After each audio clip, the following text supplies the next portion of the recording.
सब गोटे के यथोचित अभिनंदन। बहुत दिन पर भेंट भेला अपना सबके, और जखन कोनो अपन प्रिय व्यक्ति भेंट होइ छथि तऽ मोनमे एकटा भाव एहन अबै छै जे हम तऽ अहाँके याद रखने छी, हमरा बिसरि गेलहुँ, अबै छै ने, ओकरे हम एकटा कविताके रूपमे, गीतके रूपमे बुझियौ जे प्रस्तुत कऽ रहल छी। कतेक युगक बाद नजर अयलहुँ अहाँ, कतेक युगक बाद नजर अयलहुँ अहाँ, मोन रखने छी हम आ बिसरलहुँ अहाँ, मोन रखने छी हम आ बिसरलहुँ अहाँ। नीक लागल? थोपड़ी बजबियौ। कतेक युगक बाद नजर अयलहुँ अहाँ, मोन रखने छी हम आ बिसरलहुँ अहाँ।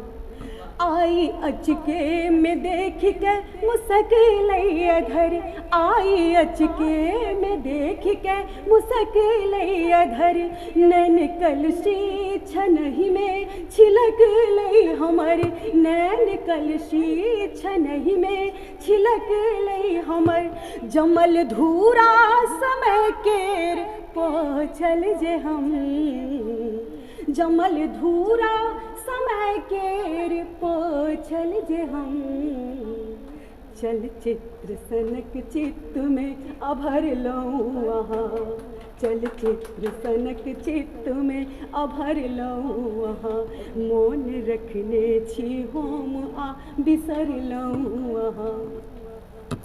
मनक बगिया में बिहुसल छल रंग रंग फूल, मनक बगिया में बिहुसल छल रंग रंग फूल, मधुमालती गुलाब कचनार अरहुल, मधुमालती गुलाब कचनार अरहुल, बाट जो हल अले के कमलिनी बनल,